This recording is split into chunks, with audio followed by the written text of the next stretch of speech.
On Christmas Eve, my son looked me dead in the eyes and said, "You are not welcome here." 10 minutes later, I found a red envelope in his trash with my full name on it, and I realized their holiday plan wasn't about dinner at all. It was about erasing me. Snow fell like someone was tearing feathers out of a pillow above the neighborhood, and the wind pushed it sideways across the streetlights. The kind of snow that makes everything look clean from far away, even when you know every family behind every glowing window has its own mess. I pulled into my son's driveway at 4:47 p.m. on Christmas Eve with 2 bags in my hands and a third memory in my chest. The memory of him at 5 years old, tugging on my coat, begging me not to forget the candy canes for the tree. My name is Evelyn Harper. I am 72 years old, and I have learned late in life that a mother's love can be a warm blanket and a blindfold at the same time. One bag held the gifts for my granddaughter, Lily, a picture book I'd had personalized, a winter scarf I knitted myself, and a small silver locket with a tiny snowflake etched on it. She had begged me for something grown up that she could keep forever. I wanted her to have a forever that wasn't shaped by the moods of adults. The second bag held the pastries I'd baked that morning, cinnamon rolls with orange glaze, still soft under the foil.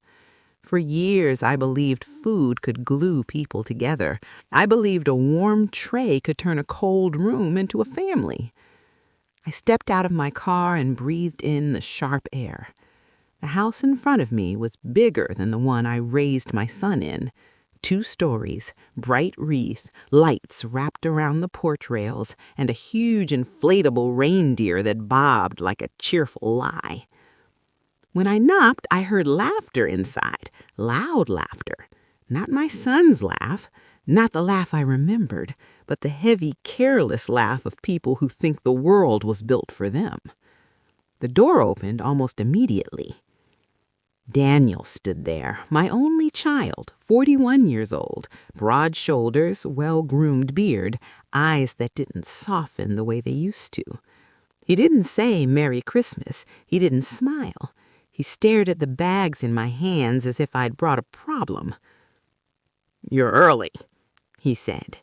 I didn't want to keep anyone waiting. "Merry Christmas, Daniel." He stepped back without a word, barely moving aside. I slipped past him into the warmth. The living room was bright with blinking lights and expensive decorations. The tree was tall and perfect, every ornament coordinated like a magazine spread. Music played, not carols, but a playlist of upbeat pop Christmas songs. And there they were, Vanessa's family. My daughter-in-law's parents, her sister, 2 cousins I'd met once, and a man I didn't recognize who was already holding a glass of wine like he owned the place. Vanessa's mother waved at me with a smile that didn't reach her eyes. Her father nodded like I was the mailman. Vanessa herself sat on the couch, phone in hand, taking pictures in front of the tree. Her dress shimmered and her hair was curled perfectly. She looked up at me and offered a small nod, the kind you give a stranger in an elevator. I set my bags down and took off my gloves. "Evelyn," Vanessa said, sweet as syrup with a bitter aftertaste, "you made it. I wouldn't miss Christmas." Her eyes slid past me like I was furniture. "Well, we're doing dinner at 5. It's going to be full." Full.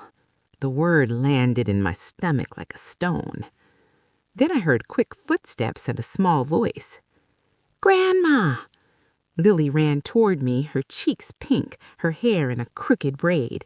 She wrapped her arms around my coat and held on like she was afraid someone might pull me away. I hugged her back and kissed the top of her head. "Oh, sweetheart, I missed you." "I miss you more," she whispered, and she meant it. Children have a way of being honest, even when adults are busy performing. Vanessa called from the couch. "Lily, honey, let Grandma breathe. She just got here." Lily stepped back but stayed close enough that her sleeve brushed mine. I walked toward the dining room to set down the pastries, and my breath caught. The table was set for 10. 10 plates, 10 glasses, 10 napkins folded into stiff triangles like tiny accusations. There wasn't an extra chair tucked in, not one. For a second, I thought maybe they had another table in the kitchen. Maybe they planned to bring out a folding chair. Maybe it was a mistake. Then I saw Daniel glance at the table and then look away quickly, the way you look away from a mess you created on purpose. My fingers tightened around the foil-covered pan. I did not cry. I did not ask, where am I supposed to sit? I simply set the pastries on the counter and stood still. Vanessa's sister, a woman with sharp laugh and sharp nails, leaned toward her mother and whispered something. They both smirked, not even bothering to hide it. I turned toward Daniel. "Did you want me to help in the kitchen?" He didn't meet my eyes. "We're fine." Then Lily tugged my sleeve. "Grandma, you can sit by me." Vanessa's head snapped up. "No, sweetie, seats are assigned." Assigned? I looked at the table again. 10 seats, 10 names in Vanessa's neat handwriting on little cards. No Evelyn. My son had hosted a Christmas Eve dinner with his wife's family, and he had not made room for his own mother? That was the moment the noise in the house started sounding far away, like I was underwater. I walked toward the tree to place Lily's gift near the others, and the second my hand touched the edge of the table, Daniel pushed back his chair. The scrape of the wood against the floor cut through the room like a knife. "Mom, no," he said loudly. "Stop. Don't put that there." Conversations died mid-sentence. Music seemed too loud suddenly. I turned slowly with my hands still hovering over the gift bag. Daniel stood with his shoulders squared like he was preparing for a fight. His jaw worked like he had practiced these words. "You are not welcome here. Get out." The room went silent. Lily's mouth opened in shock. Vanessa didn't look surprised. She looked satisfied, like the story was following the script she wrote in her mind weeks before. I stared at my son, waiting for the flicker of regret, waiting for him to realize he'd just thrown his own mother out of his home on Christmas Eve. But he didn't change. He repeated it louder. "Leave now." I felt something shift inside me, not a dramatic shatter, not a sob, but a quiet click, like a lock turning. I bent down to Lily's level. I brushed her cheek with my thumb. I whispered, "It's okay, baby. Go sit down. Don't make this harder for yourself." Her eyes filled with tears. "Grandma, no, please." I swallowed. "I'll see you soon." I straightened up, lifted the bags, and looked at Daniel. "As you wish," I said. Then, just loud enough for him to hear, I added, "I will remember your words." He blinked like he didn't understand calmness as a response, like he'd expected begging. I walked to the door without a hurry. I put on my gloves. I opened the door. Cold air rushed in and slapped my face. I turned my head slightly, just enough to take in the room one last time. No one stood, no one spoke, no one moved to stop him. Only Lily stared at me like she was watching a ship sail away. I stepped into the snow.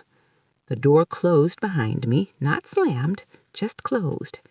And as the snow hit my eyelashes and melted, I realized I had come to that house with gifts and food, but I left with clarity. As I reached my car, I noticed something by the trash cans, a flash of red in the snow that looked like an official envelope with my name on it. My hands didn't shake as I walked down the driveway. That surprised even me. Maybe it was the years.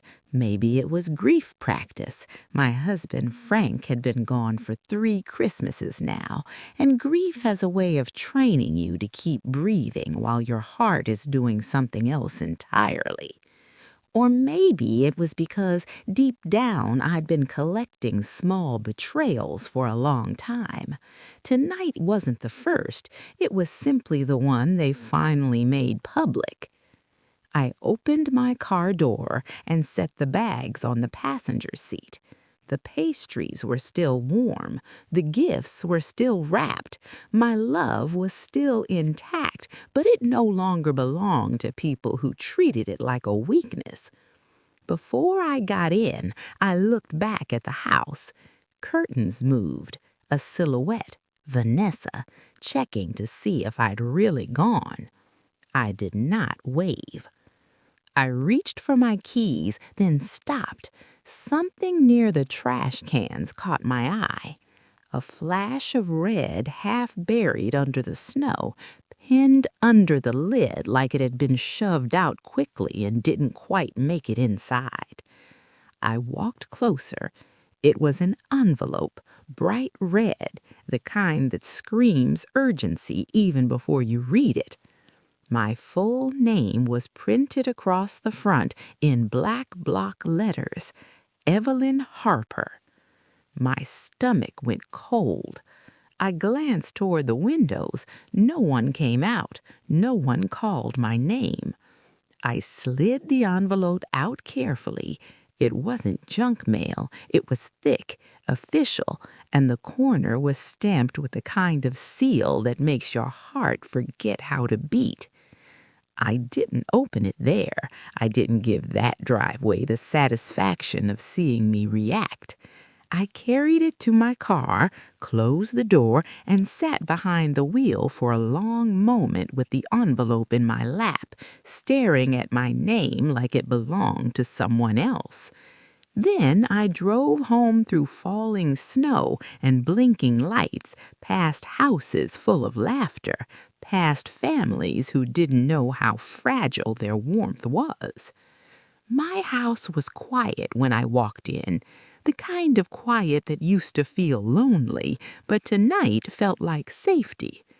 I set the bags on the kitchen table and turned on the lamp. Yellow light filled the room. My small tree in the corner glowed softly, the ornaments I'd collected over decades reflecting in the window like little frozen stars. I sat down, slid my finger under the seal of the red envelope and opened it. The first line punched the air out of me. Notice of intent to file for petition of conservatorship. My eyes scanned the page faster than my mind could process. There was my address, my birth date, legal language, a claim that I was no longer capable of managing my personal financial affairs, a request that the court grant temporary authority to my son, Daniel Harper, to make decisions on my behalf. My hand stayed steady, but my skin prickled like it was trying to crawl off my bones. Conservatorship. That word doesn't mean health. It means control. It means someone else holds your keys. I read it again, slower. There were dates, a reference number, a note that additional documents had been attempted to be delivered but were unreceived. Unreceived because my son had thrown it in the trash. I stared at the page until the letters blurred. Then I did something I hadn't done in years. I laughed, not because it was funny, because it was so brutally predictable that it almost felt scripted. Daniel had not thrown me out of his house because I was early. He threw me out because I was inconvenient, because in his plan I was supposed to be quiet, obedient, and isolated, a grandmother who wouldn't make a scene while paperwork turned my life into his property. I reached for my notebook, the one I used to keep recipes. I flipped to a blank page and wrote at the top with calm clarity, "Family account, Christmas Eve." Then I wrote facts, only facts. 4:47 p.m. arrived with gifts and pastries. No seat at table. public statement, you are not welcome here. Get out. Witnesses, Vanessa's parents, sister, cousins, unknown male, Lily present. Found red envelope in the trash. I wrote until my mind stopped racing and started organizing. Frank used to say, panic is a fog, paper is a flashlight. I missed him so much in that moment that my throat tightened, but I swallowed it down. Tears could come later. Tonight I needed structure. I picked up my phone and opened my contacts. There was one name I hadn't called in months. Harrington. Not a friend, not family. My lawyer. He answered on the second ring, voice calm and tired. Mrs. Harper, it's Christmas Eve. I know, I said. I'm sorry. I need you tomorrow, first thing. Silence, then his tone sharpened. Is this about your son? Yes, I said, and it's worse than I thought. Bring whatever you have, 9 a.m. I'll be there. I ended the call and stared at the red notice again. Daniel wanted to paint me as confused. Vanessa wanted to erase me. They thought Christmas would soften my spine, but Frank's voice echoed in my memory. Information is currency, and I just been handed a stack of receipts.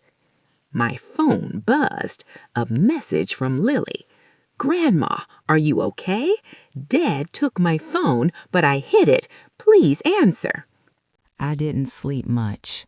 Not because I was crying, though I cried once, quietly, standing at the sink with the water running so the house wouldn't hear me, but because my mind kept turning over the same question like a stone in my pocket.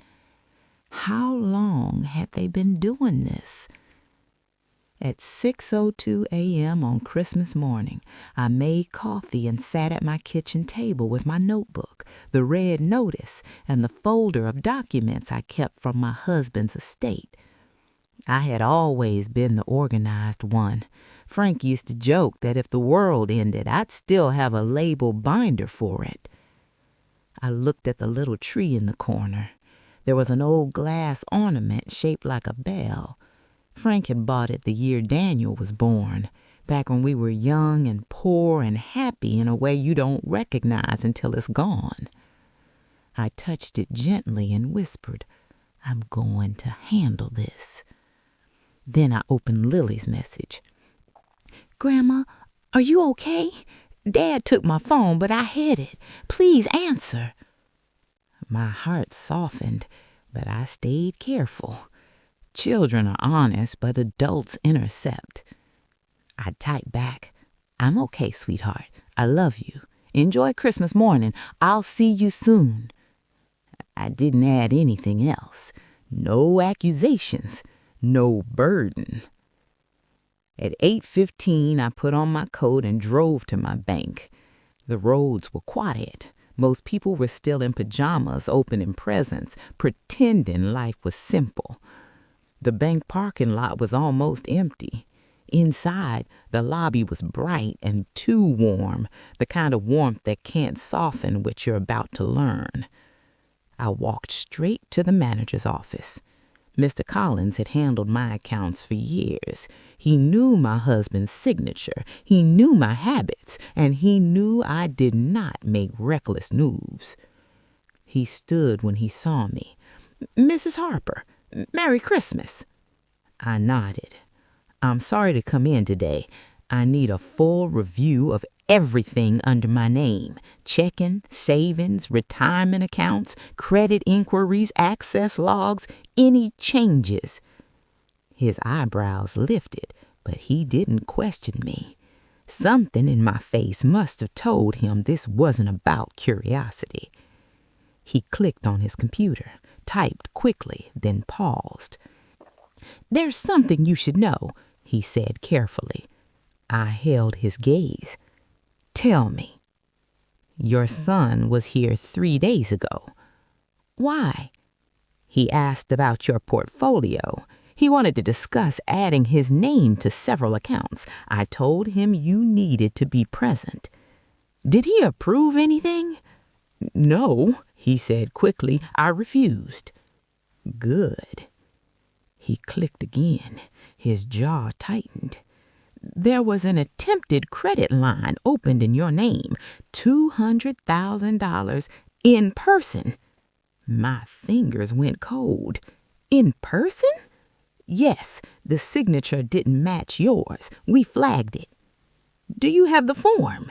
He reached into a drawer and pulled out a folder. I printed it because it concerned me. I opened it. The signature was a clumsy imitation of mine, too rushed, too careless, like whoever signed it assumed no one would look closely. I want fraud alerts on every account. Freeze everything. No changes without me physically present. No new credit, no transfers, nothing. Mr. Collins typed fast. Of course. I leaned forward. Did my son come in the day the credit line was attempted? His eyes flicked to the screen. Yes, about an hour later, he asked again about account access. So Daniel wasn't just greedy. He was desperate or confident. Both were dangerous. Mr. Collins printed reports, inquiry logs, attempted access, notes from tellers who remembered Daniel's irritation when he was denied. I requested everything notarized. He arranged it immediately. As the notary stamped each page, I felt my heart calm into something hard and focused. This was no longer a family disagreement. This was an attempted financial takeover. And they had already started the paperwork on my sanity so they could call my resistance confusion. When I walked out of the bank, snow had stopped. The sky was pale, like it hadn't decided what kind of day it wanted to be. My phone buzzed again, a message from Daniel. Mom, don't make this dramatic. We talked about boundaries. I stared at the screen. Boundaries. He used that word like a weapon, like telling your own mother to leave Christmas dinner was self-care. I didn't reply. I drove straight to Harrington's office with a thick folder of bank evidence on my passenger seat and a new understanding in my chest. They weren't asking. They were taking. In Harrington's waiting room, I saw a familiar name on the appointment board. Vanessa's father, scheduled right after me. Harrington's office smelled like old paper and black coffee, the kind of place where problems turn into paragraphs and paragraphs turn into consequences. His receptionist glanced up, surprised to see me on Christmas morning. Mrs. Harper, he's ready. I walked in and placed the bank folder on his desk without a word. Harrington opened it, scanned, then looked up with a tight expression. This is identity fraud, he said. Yes, I replied, and it's just the part I can prove in one morning. He pulled out the red conservatorship notice and read it. His jaw hardened. They tried to file for temporary authority. That's an emergency grab. It's not about your well-being. It's about speed. I nodded. I found it in my son's trash. Harrington exhaled slowly. Then we treat this like what it is, an attempted financial coercion case. Today, we lock down your accounts. Next, we get a competency assessment. We also preserve evidence. I already locked accounts, I said. I want the rest. He nodded and reached for a legal pad. Tell me about Christmas Eve. I opened my notebook and read my facts. No trembling, no adjectives, just sequence. When I finished, Harrington tapped his pen once.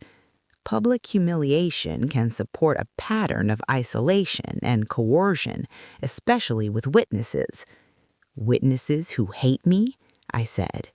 Witnesses who saw it, he corrected. Then I remembered the appointment board outside his office. Vanessa's father, Mr. Russo, scheduled after me. Harrington caught the shift in my face. What is it? Why is Vanessa's father here today? Harrington didn't answer immediately. He chose his words carefully. Because your son and daughter-in-law have been consulting with legal counsel that is connected to her family's business interests, and I suspect Mr. Russo is here to ask questions about your property. My throat tightened. My property? He leaned forward. Mrs. Harper, I want you to understand something. Conservatorship is serious, but the court doesn't grant it without proof. Their case is weak if you are competent. I am competent, I said flatly. Then we document it. We do not argue, we do not beg, we prove. He handed me a printed checklist. 1. Independent medical evaluation today or tomorrow. 2. Secure copies of all financial records and notarize. 3. Record any contact from Daniel or Vanessa. 4. Do not sign anything they bring. 5. Identify a safe executor or trustee if you restructure your estate. I want to restructure, I said. His eyebrows lifted. Fully? Fully, I confirmed. I don't want my assets used as a prize in their marriage, and I don't want Lily punished for their greed. Harrington nodded once approvingly. Then we create protection that cannot be bullied. He began drafting emergency notices to banks and credit bureaus, and he scheduled a cognitive assessment with a doctor he trusted. As he worked, my phone buzzed again. Daniel.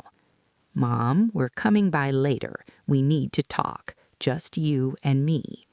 I slid the phone across the desk. Harrington read it and gave a small, humorless smile. Of course they want just you and me. Isolation is their favorite tool. So what do I do? He said, you let them talk and you record it. I stared at him. Record my son? He met my eyes. Mrs. Harper, you're not recording your son. You are recording a transaction. They already turned your relationship into paperwork. That sentence landed like a bell. I nodded slowly. Then I'll keep records. Harrington slid a small envelope toward me. This is a simple recording device. Press once to start. Keep it in your pocket. Don't announce it. I took the envelope and felt the weight of my own new reality. When I stood to leave, Harrington added, one more thing. If Mr. Russo comes in here and asks about you, I will not share anything. But understand, your daughter-in-law's family is involved. This isn't just Daniel's idea. It's a coordinated push. I left his office and walked past the waiting room. Mr. Russo sat there in a tailored coat, scrolling his phone like time belonged to him. He looked up and smiled politely. Evelyn, he said, as if we were friends. Merry Christmas. The smile was too smooth, too practiced.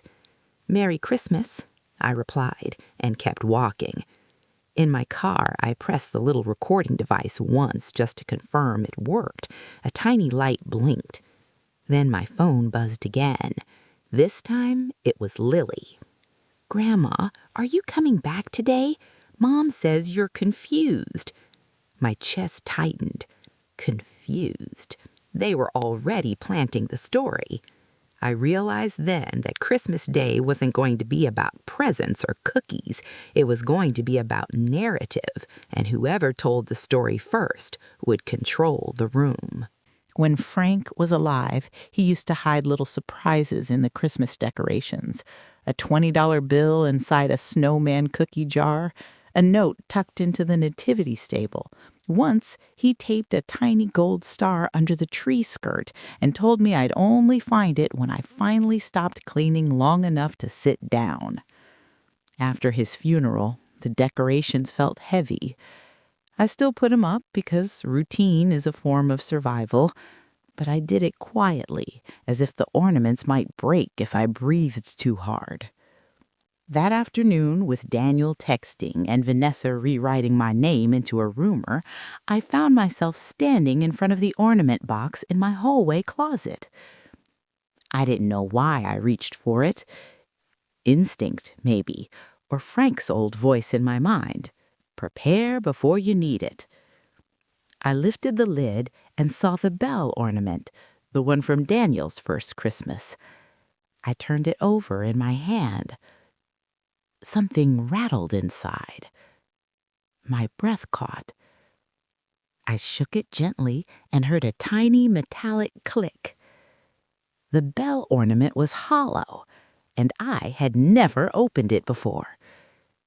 With careful fingers, I twisted the bottom seam.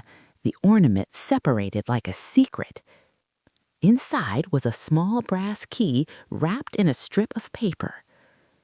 On the paper, Frank's handwriting, "Safe deposit, box 19. If you ever need it, you'll know." My eyes stung instantly. Frank had known something, or at least he had known the world. He had worked around money his whole life, and he never trusted anyone, not even our own son, to be the only person holding the proof. I sat at the kitchen table and held the key in my palm like it was a heartbeat. My safe deposit box hadn't been opened in years. It held old documents, insurance policies, a few pieces of jewelry, and the original deed to our house. Frank insisted on keeping originals away from the home in case of fire, or in case of family. I drove to the bank again, showed my ID, and asked to access box 19. The teller led me into the private room and brought out a small metal box. My hands were steady as I slid the key into the lock. Inside were documents neatly sealed in plastic sleeves, exactly as Frank would have stored them. Then I saw a second envelope with my name on it, not red, white, thick. Frank's handwriting across the front, "For Evelyn only." I opened it. Inside was a letter. "Evelyn, if you are reading this, something has happened that forced you to stop trusting quiet. I hope I'm wrong, but I've watched Daniel for years. I've watched him want shortcuts. I've watched him want credit for work he didn't do, and I've watched Vanessa smile too politely when money is mentioned. This envelope contains copies of everything that matters: the original deed, the updated will, and the power of attorney forms you signed when Frank was in the hospital. At the time, Daniel said it was just in case, just to handle bills if I got overwhelmed." I compared those copies with the conservatorship notice and the bank documents. One thing became clear. They had been building a legal path for months, maybe years. The safe deposit box also held something I didn't inspect: a small notebook labeled in Frank's hand, "Ledger." I opened it. It wasn't a diary. It was numbers, dates, notes about Daniel's business ideas, loans Frank paid off quietly so Daniel wouldn't ruin his credit, money Daniel borrowed and never repaid, a note about Vanessa's father asking Frank about estate planning at a barbecue years ago. Frank had been watching, quietly, carefully. I left the bank with the ledger and the copies sealed in a folder. In the car, I started the recording device again because I understood now. I wasn't just protecting money. I was protecting my right to be seen as sane, as whole, as an adult human being. And Christmas was their chosen stage. So I decided to turn the stage lights back on them. That night, Daniel texted, "Christmas Day lunch at our place. Be there at noon. We need you to sign something before the year ends." If you've never had someone try to steal your life with polite words, let me explain how it feels. It doesn't feel like a mugging. It feels like a family meeting. It feels like we're worried about you, said with a smile. It feels like this is just paperwork while they slide the pen closer. It feels like you realize too late that you are the only person in the room without a backup plan. Daniel's text came at 9:03 p.m. on Christmas Eve after he threw me out into the snow. Christmas Day lunch at our place. Be there at noon. We need you to sign something before the year ends. He didn't apologize. He didn't ask if I was okay. He didn't mention Lily crying in the doorway. He went straight to paperwork. I stared at the message and felt calm settle over me like a coat, because now I knew what the meeting was, a trap. And I also knew Frank had left me leverage. I didn't respond that night. I let them sit with uncertainty. People like Daniel and Vanessa hate silence when they don't control it. Silence makes them imagine resistance. On Christmas morning, after I returned from the bank and met Harrington, I finally replied. Okay, noon. One word, no emotion, no argument. Then I called Harrington. I said, they want me there at noon. He replied, they want you isolated and pressured. Do you have witnesses? I thought of my friends, my walking group, 3 women who had stood beside me through Frank's illness and burial, women who knew how to keep their mouths shut when needed and speak up when it mattered. Rose, Marlene, Jessa. I called each one. I didn't tell him everything over the phone. I simply said, I need you at my house at 11. I need witnesses. It's about Daniel. All 3 said yes without hesitation. Then Harrington said, one more thing, if they want you to sign, they will likely have documents ready. Don't touch a pen. Let them talk. You record. You ask questions. You don't react. I can do that, I said. And Evelyn, he added, using my first name the way he only did when he meant it. If this escalates, I have a contact with financial crimes, not because we want drama, but because fraud is fraud, even when it wears a Christmas sweater. Understood, I said. At 10:30, I set my living room like a quiet courtroom. I cleared the table. I placed my folders in neat stacks, bank records, conservatorship notice, Frank's ledger, copies of POA, screenshots of Daniel's texts. I set up 2 small cameras I'd bought months ago for home security. One faced the table, one captured the room. I tested sound. Then I played a plate of cookies on the sideboard, like a polite lie, because I wanted them to feel comfortable enough to be careless. At 11, Rose arrived first, her gray hair tucked under a knit hat, her eyes sharp. She hugged me once and then looked at the organized stacks. Oh, she said, we're doing this properly. Properly, I agreed. Marlene brought a thermos of coffee. Jessa brought her quiet silence. They sat on the couch behind me like quiet guardians. At 11:40, my phone buzzed again. Vanessa, don't bring drama today. Lily's excited. Let's keep it peaceful. Peaceful, another weapon word. I didn't respond. At 11:55, I put the recording device in my pocket and checked the cameras one last time. Then the doorbell rang. I opened the door and found Daniel and Vanessa standing there as if nothing had happened. Daniel held a folder. Vanessa held a bottle of champagne. Mom, Daniel said, voice gentle now, like a man who had never shouted the word out at his mother. Merry Christmas. Vanessa smiled brightly. We brought something special. New beginnings. Behind them in the driveway, Vanessa's parents climbed out of their SUV. So it wasn't just lunch, it was an audience. I stepped aside and let them in. Come in, I said. Let's talk. And as they walked into my living room, I saw Daniel's eyes flick to the couch behind me to the 3 women sitting quietly. He paused. Vanessa's smile faltered for a half second. They hadn't expected witnesses.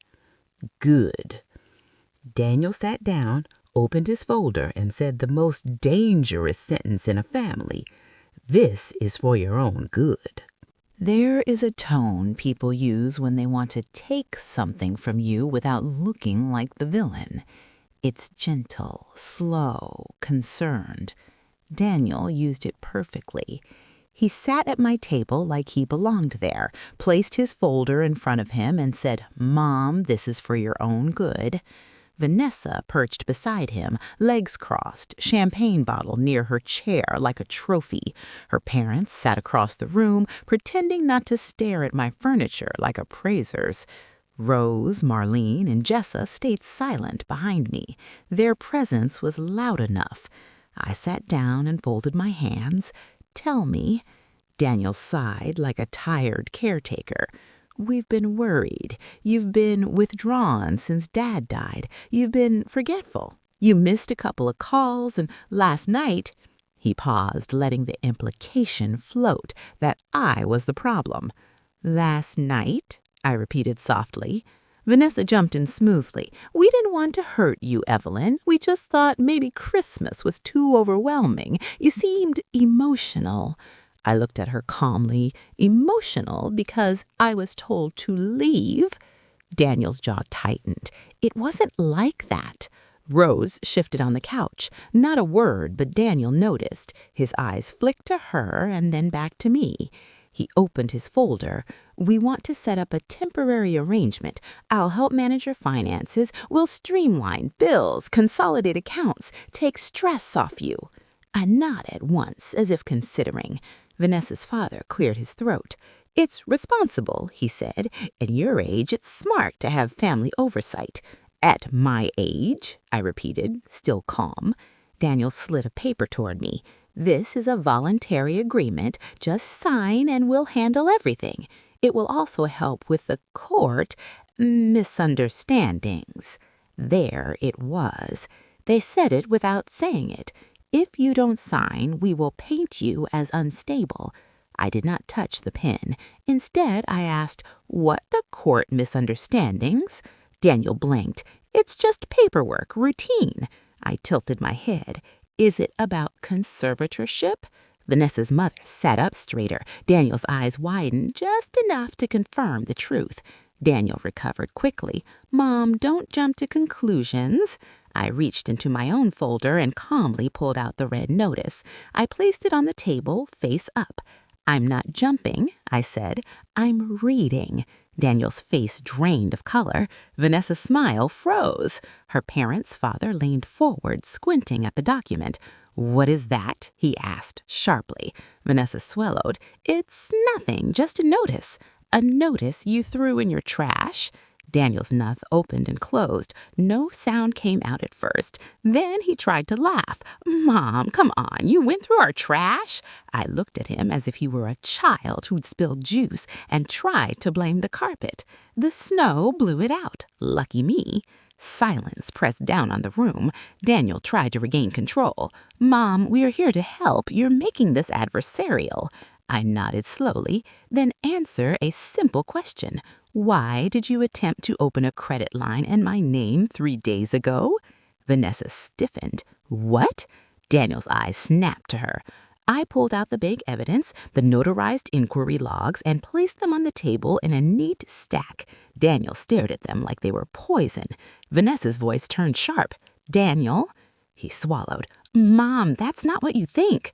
I said, "Explain it then, slowly, like I'm confused." Rose's breath came out as a soft, satisfied sound.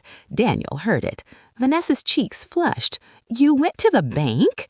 "Yes," I said, "on Christmas morning, while you were posting pictures of the whole family without me." Vanessa's eyes darted. "That was a lie," Marlene said quietly from the couch, her first word, and it landed like a gavel. Daniel flinched. I kept my voice steady. "Daniel, I'm going to ask you again. Why did you try to use my name?" He leaned forward, lowering his voice, desperate. "We needed help, that's all. Just a bridge, temporary." Vanessa's father's head snapped toward him. "You did what?" Vanessa hissed. "Daniel, you said we were just asking." Daniel's control cracked. "I was handling it." The room filled with the sound of their marriage unraveling under pressure. I didn't raise my voice. I simply placed Frank's ledger on the table. This is my husband's handwriting. It lists every time you asked for money, every time we covered you, every time we believed you. Daniel stared at the ledger as if his father had just walked into the room. Vanessa's mother stood up abruptly. "This is inappropriate. You're embarrassing everyone." I looked at her calmly. Embarrassing is a strong word for documenting fraud. Daniel's breathing grew uneven. "Mom, please, we can talk privately." "No," I said, "not anymore." Then I pressed the remote in my palm. The television in the corner turned on. The screen displayed a live feed from the camera facing the table. Vanessa's eyes widened. "Are you recording us?" "I'm keeping records," I said, "just like you." Daniel stood up. "Turn it off." I stayed seated. "Sit down, Daniel. You asked for a meeting. This is the meeting." He looked like he might shout. Then he noticed Rose, Marlene, and Jessa behind me. Witnesses, calm, unmoved. He sat, and I said, "Now let's talk about what you plan to steal for Christmas." Vanessa's father leaned forward and said quietly, "If you don't sign, we'll have to protect Lily from your instability." When Vanessa's father said Lily's name, the air changed. People can insult me. They can call me old. They can try to rewrite my history. I can swallow that and turn it into paperwork. But when someone uses a child as leverage, the spine becomes steel. "If you don't sign," he said softly, "we'll have to protect Lily from your instability." Daniel didn't object. He didn't say, "Dad, stop." He stared at the table. That silence told me everything about how far he'd already gone. I leaned forward, still calm, and asked, "Are you threatening to take my granddaughter away from me?" Vanessa's mother rushed in with fake sweetness. No, we're just saying stability matters. Children need consistency, and if you're confused." I lifted my hand gently. "Stop using that word." Daniel finally spoke. "Mom, nobody's threatening. We just need to make sure Lily isn't affected by your outbursts." "My outbursts?" I repeated. "You mean when I was told to leave your house?" Vanessa's eyes flashed toward her. "You showed up uninvited." I smiled once, small and cold.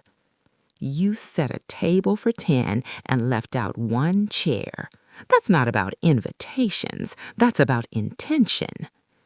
Jessa, quiet as always, spoke for the first time. "You wanted her to disappear." Vanessa's face turned toward the couch. "Who are you?" "I'm her witness," Jessa replied, and that was all. Daniel rubbed his forehead as if my calm was giving him a headache. "Mom, please, this is getting out of hand. Sign the agreement. We'll drop the court stuff. We'll move forward as a family." I slid my phone across the table and showed him his own message. "We need you to sign something before the year ends." "You didn't invite me for peace," I said. "You invited me for a signature." Vanessa's father clenched his jaw.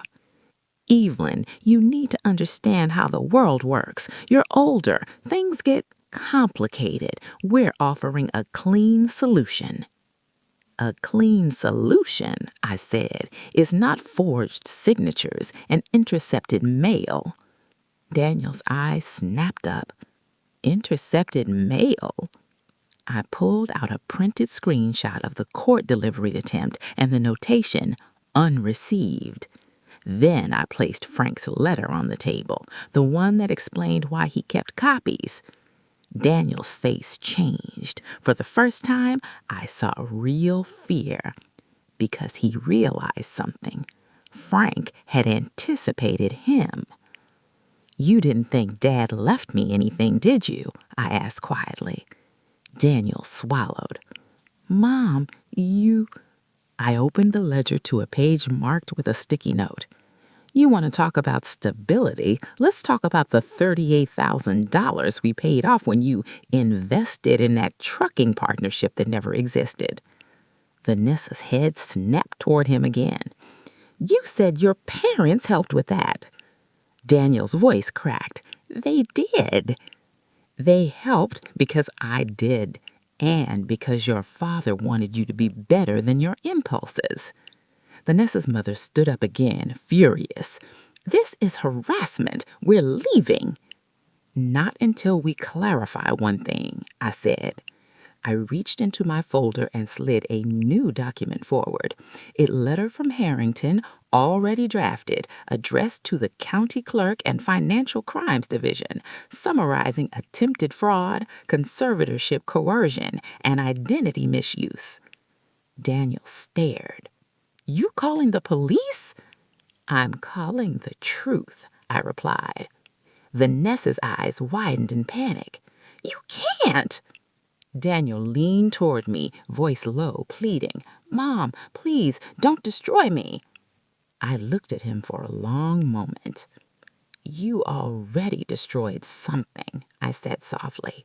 You destroyed the part of me that believed you couldn't. Silence thickened. Lily's laughter could be heard faintly from outside. She was playing in the neighbor's yard with a child from down the street, innocent, unaware. Vanessa's father's voice softened to Glenn, trying a different tactic. How much do you want? Rose let out a sharp laugh. There it is. How much? He repeated. Name a number. We can make this go away. I felt a strange relief, not because money mattered, because they had finally said the quiet part out loud. This was always about money, I said. Even on Christmas. Daniel's face twisted. Dad wouldn't want this. I stared at him. Don't you dare use your father as a shield. You already used me. Then my doorbell rang. Not a polite chime, a firm press repeated, urgent. Everyone froze.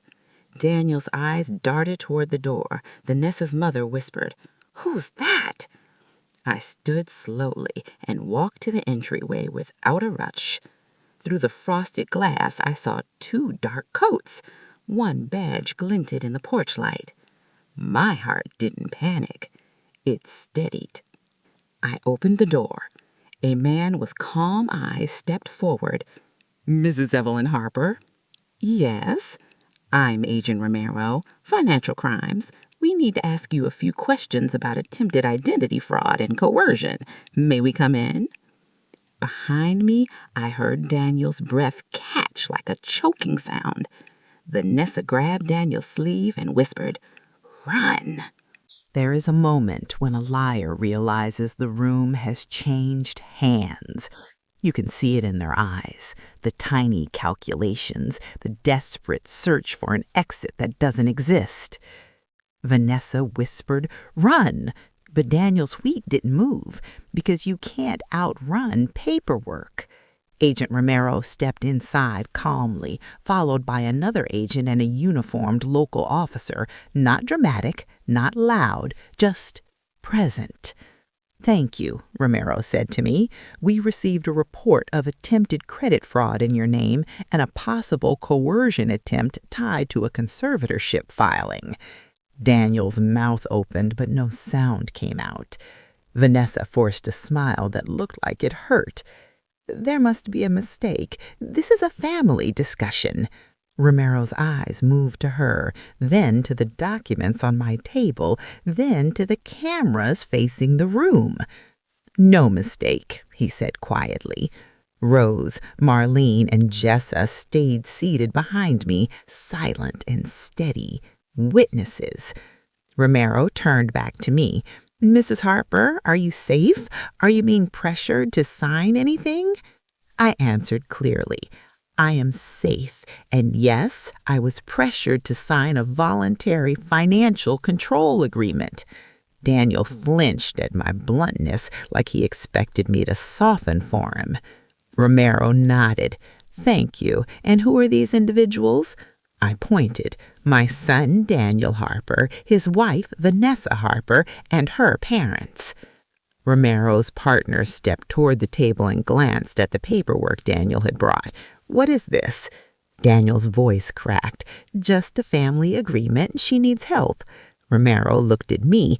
"Do you need help managing your affairs?" I held his gaze. "No." Romero nodded once, then turned to Daniel. "Mr. Harper, we have a report from Ridgeview Bank of an attempted credit line application with a forged signature. The teller identified you as present that day." Daniel's face went pale. "That's not true." The officer lifted his chin. "Sir, lying to a federal investigator is not recommended." Vanessa's mother stepped forward, indignant. "This is outrageous. Yvette is confused. She's emotional. She's making accusations." Romero glanced at her. "Ma'am, I'm speaking with Mrs. Harper." Vanessa's father tried a different angle. "Agent, surely this can be handled privately. We're respectable people." Romero's expression didn't change. "Respectable people don't file credit applications under someone else's social security number." Silence. Daniel's shoulders slumped slightly. Vanessa squeezed his hand hard, nails pressing into his skin. Romero turned to me again. "Do you have documentation?" I gestured to the stacks. "Bank notarized logs, court notice, text messages, and a ledger kept by my late husband." Romero's partner began collecting copies, photographing documents, noting timestamps. Calm, efficient. Then Romero looked at the cameras. "Mrs. Harper, are those recordings of today's meeting?" "Yes," I said, "both video and audio." Daniel's head snapped up. "You recorded us?" I looked at him. "You tried to record my life into your name. I recorded the room." Romero raised a hand gently, signaling Daniel to stop. "Mr. Harper, we will need you to answer questions. Where were you 3 days ago at approximately 2:10 p.m.? Daniel's throat bobbed. "I was at work." Romero nodded. "We will confirm. And who has access to Mrs. Harper's personal documents and social security number?" Vanessa spoke too quickly. "No one. She keeps everything." Rose's voice cut through the room, calm and sharp. "Her son always handles her mail to help." Daniel spun toward her. "Rose, stay out of this." Romero's eyes narrowed slightly. "So you handle her mail?" Daniel's voice broke. "Sometimes she asked me to." I shook my head once. "I did not ask you to intercept court notices. I did not ask you to throw them away." Vanessa's face tightened. "You're doing this on purpose, on Christmas." I met her gaze. "You chose Christmas as the day to erase me. Don't complain about timing now." Romero asked, "Mrs. Harper, do you want to pursue charges?" That question hung in the room like a candle flame, small, bright, capable of lighting everything. Daniel looked at me then, not angry, not arrogant, terrified. "Mom," he whispered, "please." I thought of Lily hugging my coat, Lily hiding her phone, Lily asking if I was okay. I answered carefully, "I want legal protection, and I want my name cleared. I want all attempts stopped, and I want a no-contact boundary regarding my financial institutions." Romero nodded. "Understood. Based on the evidence, we can proceed with a formal investigation. That includes questioning the suspects and securing relevant devices." Vanessa's mother gasped. "Devices?" Romero's partner said, "Phones, laptops, any device used to submit applications or communicate with banks." Vanessa stood abruptly. "This is insane. We're leaving." The uniformed officer stepped slightly to block the doorway. "No, ma'am, you're being asked to cooperate in an investigation." Daniel's hands began to tremble. "Mom, I didn't mean to. I needed—" His voice collapsed into silence. And then, without planning it, the truth came out of him like air from a punctured tire. "I just wanted the house, Daniel. I just wanted to stop feeling like I was failing." Vanessa's head snapped toward him, horrified. "Daniel!" Romero's eyes sharpened. "Say that again." Daniel swallowed hard, tears spilling now. "I just wanted the house. I wanted the accounts. I wanted control. Vanessa's parents kept asking, and I thought if I handled it, it would fix everything." Vanessa's father muttered, "Idiot." Vanessa's face twisted. "You promised me she agreed." The marriage cracked open on my living room floor, right there between the Christmas cookies and the evidence stacks. Romero's partner quietly said, "We have an admission." And I sat down at my table, hearing my son confess on Christmas Day, and I felt grief, not for money, but for the boy I once believed would never do this. Romero's final question made Vanessa's face turn white. Who drafted the documents for the offshore transfer? When Romero asked about offshore transfers, Vanessa's face changed in a way I will never forget. It wasn't just fear, it was calculation, like she was trying to measure how much the agents already knew and how much she could still hide. "I don't know what you're talking about," she said quickly. Romero didn't raise his voice. He simply looked down at the bank logs again. "The attempted credit line is one part. We also have a flagged wire transfer inquiry from a shell entity connected to the name Russo Consulting." Vanessa's father stiffened. Daniel looked between them, confused. "What is that?" Vanessa hissed at him, "Shut up." And in that moment, I understood. Daniel was greedy, but Vanessa was strategic. Daniel wanted control because he was insecure. Vanessa wanted control because she believed she deserved it. Romero asked again, "Who drafted the documents for asset transfer?" Vanessa's father lifted his chin. "We have no involvement. This is family." Romero's partner held up a printed page.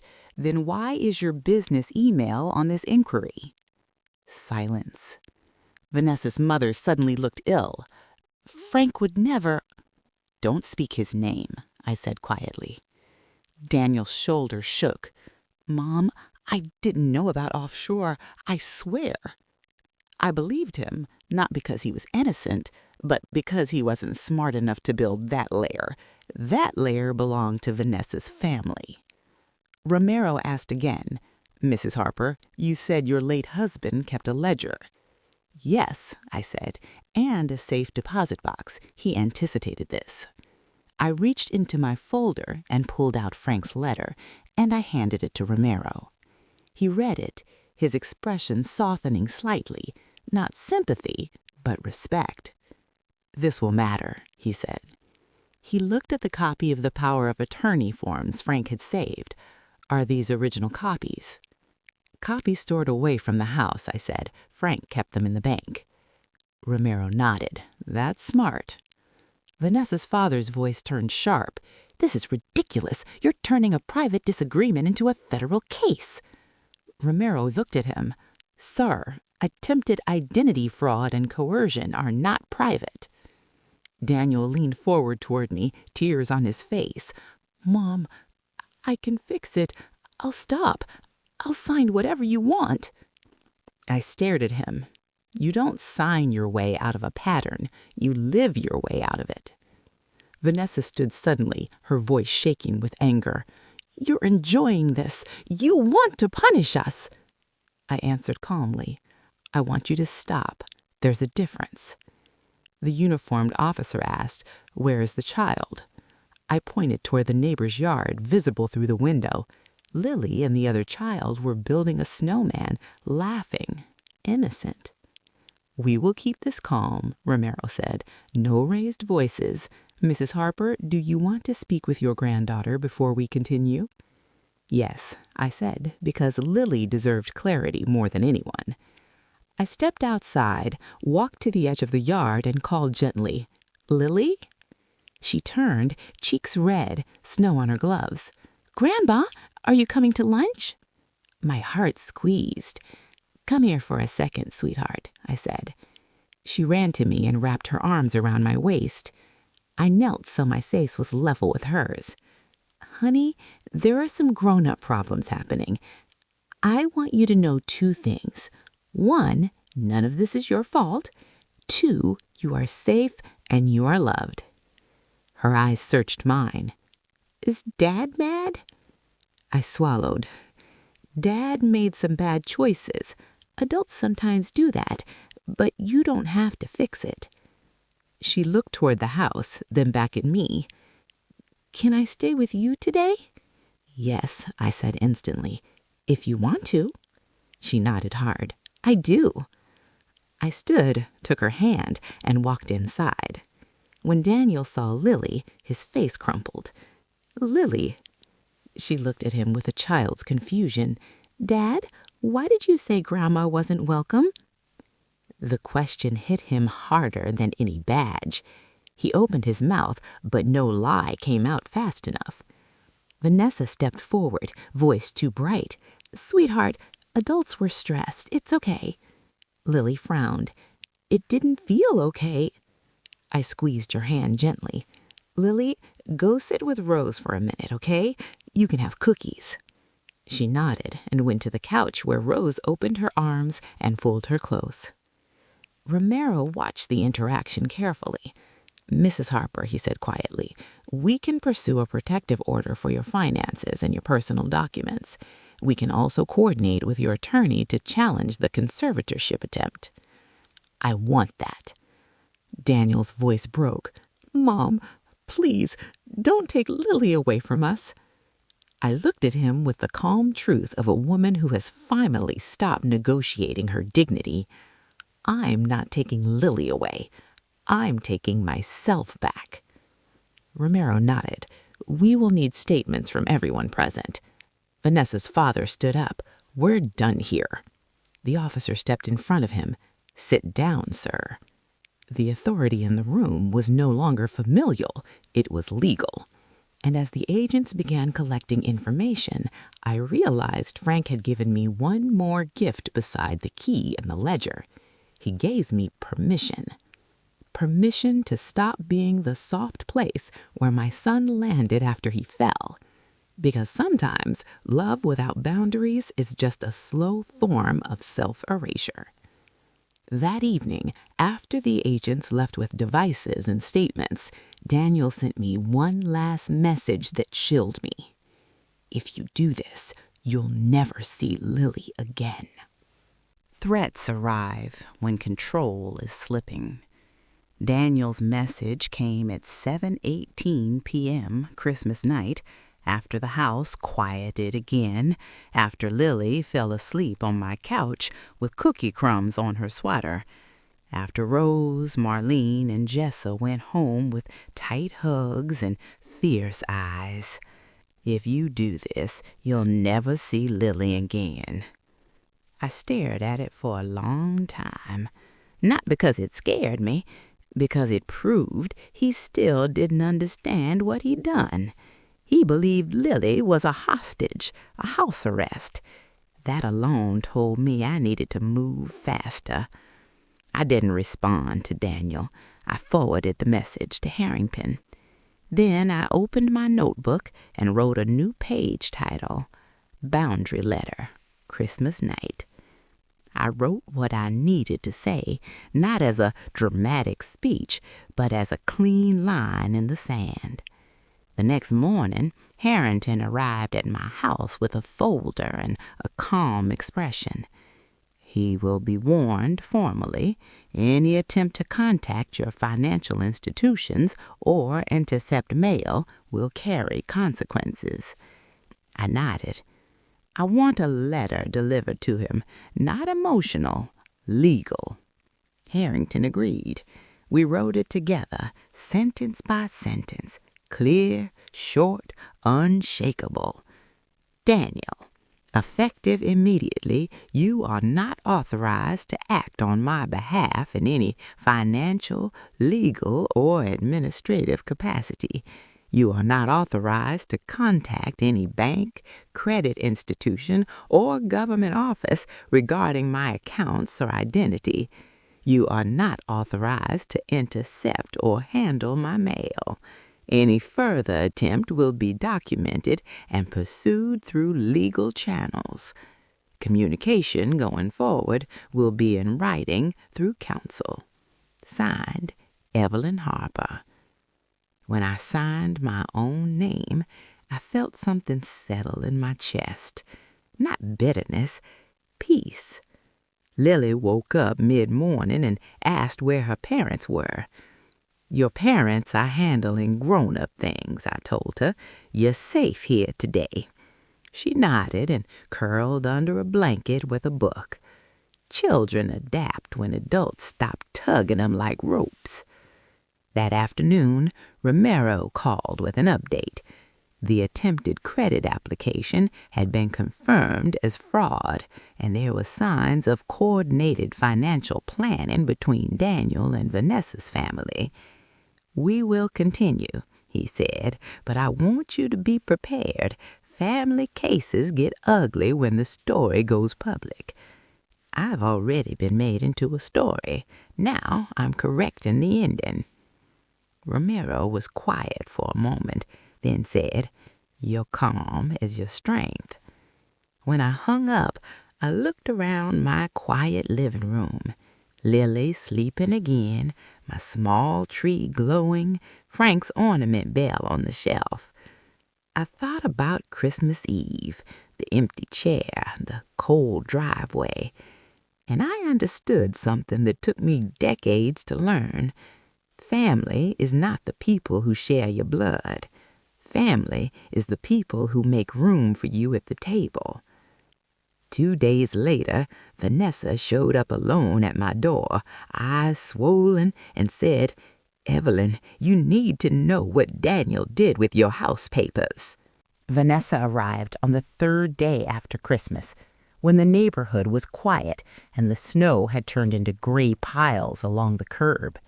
She stood on my porch without makeup, without polish, without the champagne smile. For the first time, she looked human and scared. Evelyn, she said, voice thin, you need to know what Daniel did with your house papers. Rose was in my kitchen when Vanessa arrived. She didn't come to the porch, but I felt her presence behind me like a guardrail. I kept the chain on the door and opened it only a few inches. Talk. Vanessa swallowed. He took copies from your file cabinet months ago. The deed, the insurance policies. He told me Frank wanted him to handle things after the funeral. He said you were too emotional to deal with paperwork. My stomach tightened. How did he get access? Vanessa's eyes darted down. You gave him a spare key, the one for emergencies. Of course I did. I was his mother. Vanessa continued quickly, as if confession could stop consequences. He met with my dad. They talked about transferring the house into a trust, but not for you, for them. They wanted to use it as collateral for a business loan. They thought if you were under conservatorship, Daniel could sign everything. The words were so cold, they almost sounded unreal.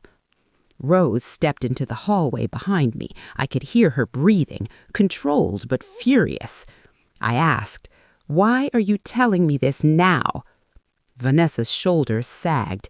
Because it's bigger than I thought, and because your son, he's not stable right now. He's blaming me. He's blaming my parents. He's saying you forced him. And last night he said something that scared me. What? She whispered. He said if he can't have the house, no one will. He said he should have made you sign sooner. I felt my skin prickle. Where is he? I asked. Vanessa shook her head. I don't know. He left. He's not answering. And my parents are furious. They're talking to their lawyer. They want to spin this as you being vindictive." I nodded slowly. "Of course they do." Vanessa's eyes filled with tears. "Evelyn, I'm not asking you to forgive me. I know what I did. But Lily keeps asking why Grandma isn't at our house. She keeps asking why Dad is angry, and I can't lie to her anymore." I held Vanessa's gaze and said, "Then stop lying." She flinched like I slapped her with truth. I opened the door wider, still cautious. "If you want to do one right thing, you will give Romero your phone and every email between your father and Daniel. You will cooperate fully." Vanessa nodded quickly. "Okay, I will." "And you will not use Lily as leverage," I added, voice firm. "If Daniel threatens me with Lily again, I will pursue a family court boundary too, because I will not let a child become the rope you pull adults with." Vanessa's face crumpled. "I understand." When Rose stepped closer behind me, she said softly, "And if you ever try this again, you'll meet the older women you underestimate, and you won't like it." Vanessa wiped her face and nodded. "I know." When she left, I called Romero immediately. I gave Vanessa's statement. I forwarded Daniel's threat message again. And then I did something I hadn't done since Frank died. I walked through my house and changed the locks. Not because I was afraid of strangers, because I finally accepted that the person most likely to break your door is sometimes the person you gave the key to. That night, Lily asked me quietly, "Grandma, am I allowed to love my dad and still be mad at him?" I sat beside her on the couch and pulled her into my side. "Yes," I said, "you're allowed to feel two things at once. Adults are complicated, but your feelings are yours. No one gets to take them." She nodded, thinking hard. Then she whispered, "I like it here. You don't yell." My throat tightened. "I'm glad," I said. In the glow of the Christmas lights still hanging in my window, I realized my home had become something it hadn't been in years. A safe place. And safety is not a gift people give you. It is something you build with truth, boundaries, and the courage to disappoint the people who benefited from your silence. On New Year's Eve, Romero called again and said, "Evelyn, we found where Daniel went, and you need to decide if you want to see him one last time before the arrest." New Year's Eve arrived with bitter wind and a sky the color of steel. I could have stayed home and let the law handle everything quietly. I had enough evidence, enough protection, enough paperwork to keep Daniel out of my finances forever. But Romero's call made the final decision feel heavier than legal. "We found where Daniel went. Do you want to see him one last time before the arrest?" I sat at my kitchen table and stared at the bell ornament again. Frank's note had been right. Paper disappears inside families. People misplace what doesn't benefit them.